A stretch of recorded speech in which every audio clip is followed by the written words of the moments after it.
Alright, so the new harness for the sensor is working. So clearly the replacement chips I got were replacements that weren't exact. So I'm going to have to look into getting more exact replacement parts if I decide to do that again in the future. But when we ran this the other day, we got a whole lot of vibration here, and as you can see, the engine is mounted here on this stand, and then I don't think that there's any retention on the bottom of the flywheel here. I think that just sits. So I'm guessing that in addition to when I flip this muffler up to get it out of the way of this sensor change, that unbalanced it so that it's more harmonics for the vibration. So we're going to put the muffler back where it belongs, but since we've got this out, I am going to take the head off and poke around and look at it. So first things first, I'm going to take the valve rods off. Well, the valve rod off the exhaust valve. So just pop that out and let it sit down. And then I need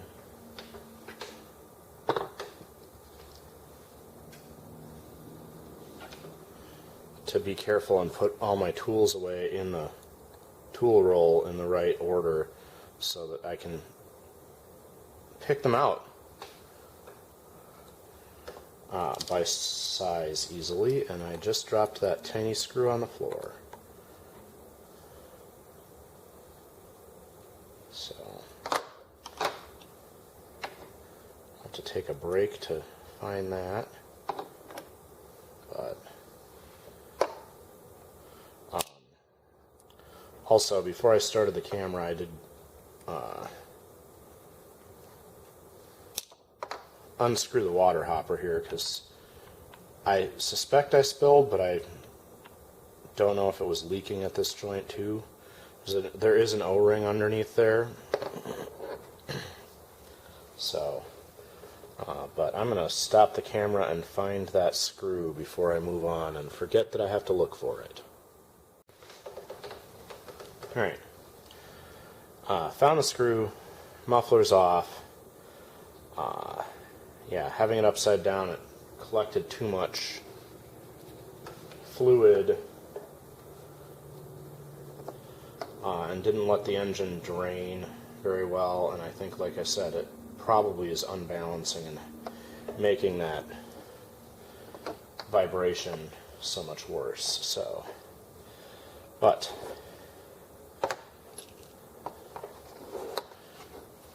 with that off, I think I can just pop the head bolts off here and we can take a look. You have to be very careful with these when we put them back in, because this is just a 1.5mm hex, and that head is being held on with only 3 or 4 threads. Maybe 5, because these are so tiny, but those bolts are very, very thin. There we go. It popped right off. Okay.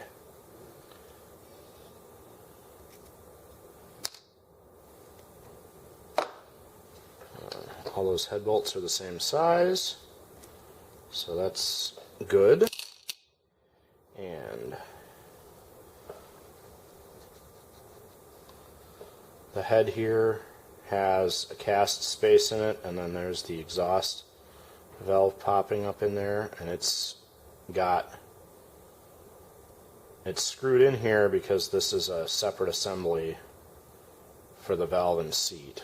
So that's nice. Some of the other engines, this is just pressed in. and so there's no way to get the valve out to inspect or lap it because it's just pressed in place. And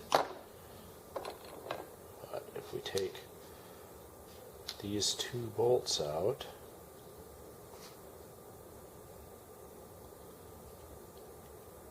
oh, that is also pressed in place there, it looks like. So without some way to pull it, I'm not gonna try to break that loose. I thought maybe it would have an O-ring under it. Since this whole engine is assembled with O-rings very nicely, which is good because it's a lot easier to just have O-ring assembly, despite the fact it's, you know, more expensive because there's all the extra parts and you have to make the O-ring seat.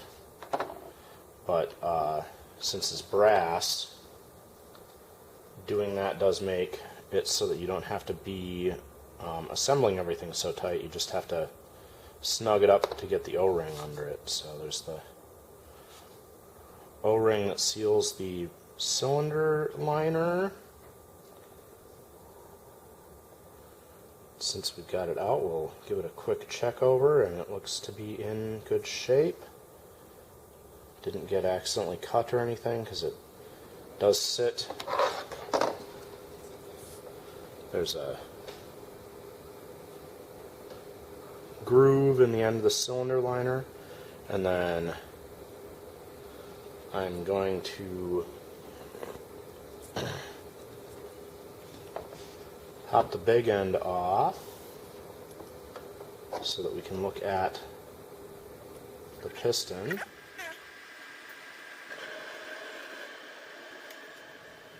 There we go. And the big end is just cast brass. It doesn't look like it was. It was machined slightly, but it's not machined all the way around the inside there. There's a few low spots in the casting that didn't get touched by the machining. But that's fine because that's the big end, and all the thrust comes off the. All the thrust and friction is off the. That's the strap. I gotta remember. And all the thrust and friction comes off the rod here. Just like the rest of these engines, the piston does not come out through the cylinder liner because the big end of the connecting rod is too large, but it looks like that piston is actually very interesting shape, so we'll figure out how to get that out of there just to look at it and see what it looks like. Let's see now. I guess since we're continuing to take things off,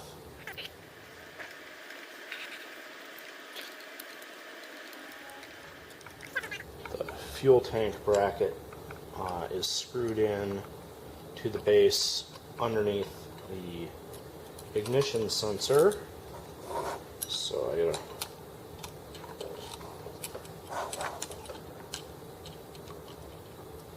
reach all the way in under the flywheel. Get that. And now the bracket is loose, and I think when I was working on the ignition we saw that the intake there is like the whole tank here, and the carb is soldered onto the tank, but then the intake is sealed with O-rings here. So there's the elbow with two O-rings on it to the intake, and then we'll unhook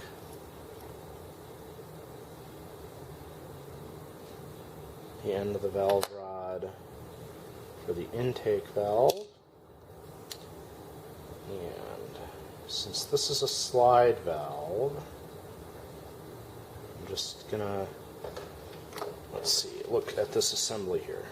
Okay, it looks like the slide valve has two big upper and lower here that hold it on the side of the engine, and these little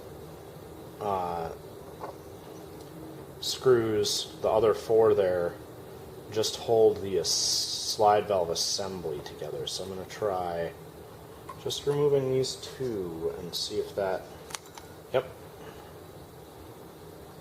there we go. So,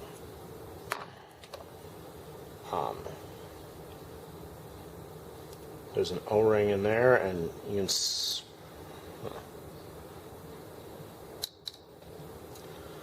the slit there. The slide valve slides back and forth, and there's a slit in this slide that passes over the slit here to open and close the valve. And I would guess that inside there are more O-rings, because that would be a nice way to seal this, and this engine's actually designed and built quite well for sealing. For larger engines, that's why slide valves just don't work on ignition compression engines, because the slide valve can move sideways and the pressure from inside goes like this against the side of the slide valve, so you have to have a lot of extra sealing surfaces to keep the compression inside the engine. Whereas a poppet valve, you know, they've got the mushroom top, and all the pressure goes on the top and pushes it against the seat to seal it tighter, the higher your compression is. So, whereas the slide valve, the pressure from your compression is pushing the valve away from your valve seat. So it leaks really easily on a compression engine.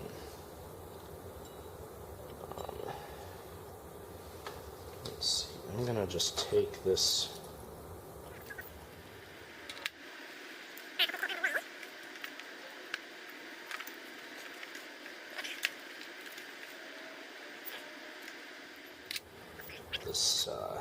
lock nut is barely, the lock insert was touching the thread, so a half turn there and it's suddenly very loose.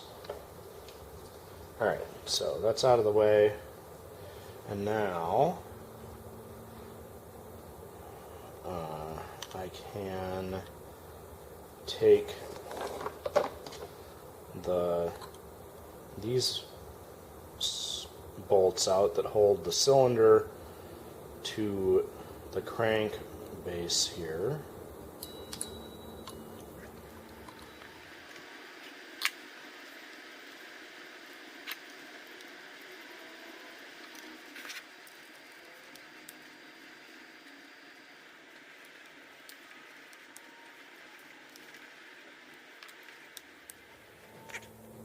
All right.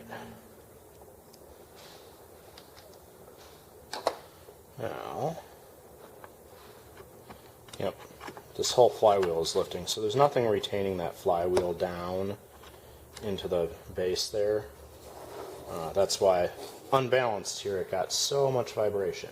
But that means we can move on to these 4 screws that hold the main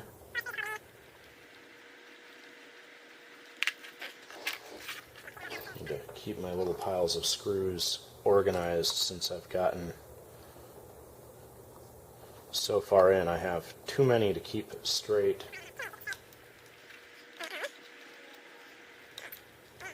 And there, the main piston here is loose. So get those 4 mounting screws out, and then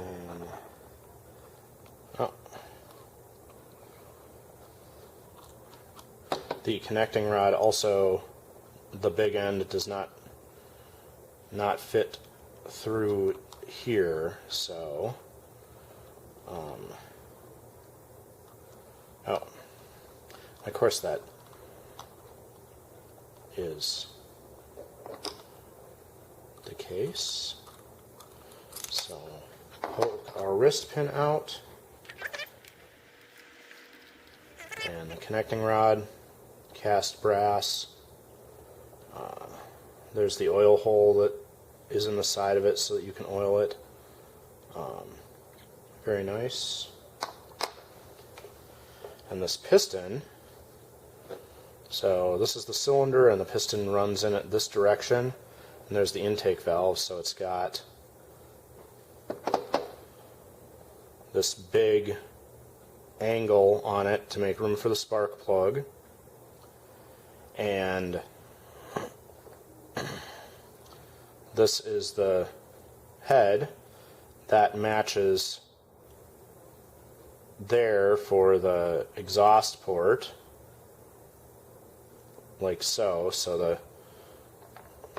biggest part of the piston extends almost to the head there, and then for the intake there's a little cutout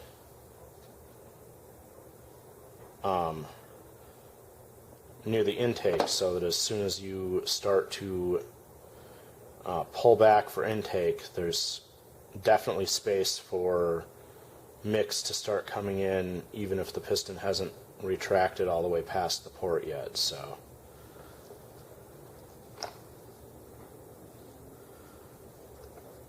and there's one O-ring on there in good shape, and I haven't run it much, but it's still scored a teeny bit. There's one score on the piston right on the top here, so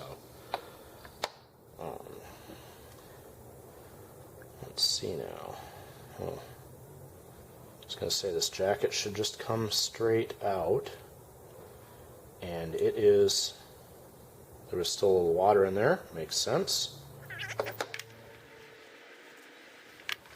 But the liner here has a hole for the spark plug, and then it's got two O-rings on either side of the space where the water jacket is. That's where the water hopper sits.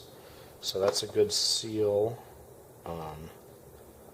These all look like they're in good shape.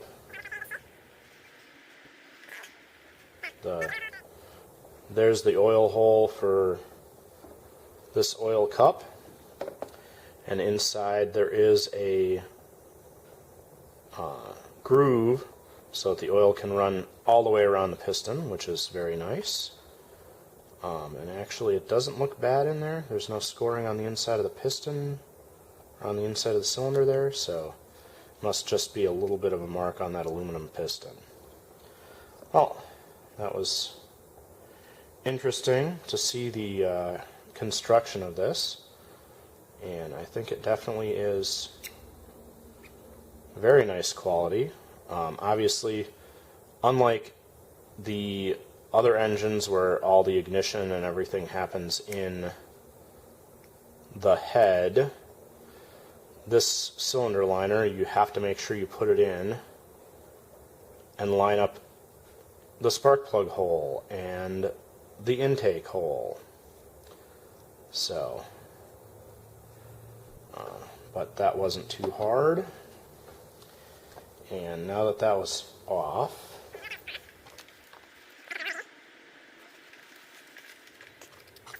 this just comes out, and it is this whole assembly is just sitting on top of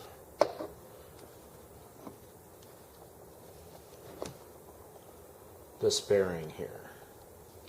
That bearing is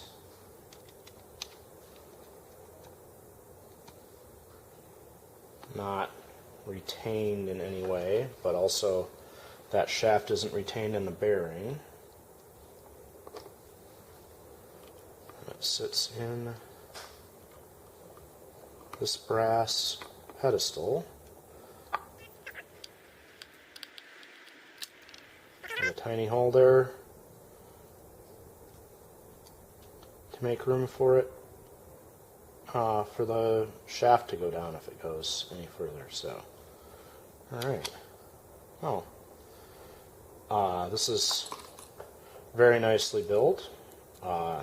Actually quite excited by some of the very high quality features. Some of the spots, there's O-rings everywhere, which is very nice, and a lot of those places you could probably get away with doing something else or not using O-rings there, but they've got extra ones just so that it will be easier to get it assembled and running than it is to figure out why you aren't getting a good seal, which is pretty nice. Yeah, I guess we'll reassemble this, and with the exhaust back on the bottom where it belongs, we'll try and see if we can get it running that way, and hopefully that will rebalance everything and make it less vibration prone, because I do think that probably moving the exhaust up is what set everything so loose and made it so easy for it to vibrate. So, because this pedestal is solid on there, so just need to put it back together and make sure it's better balanced with that exhaust in the right spot.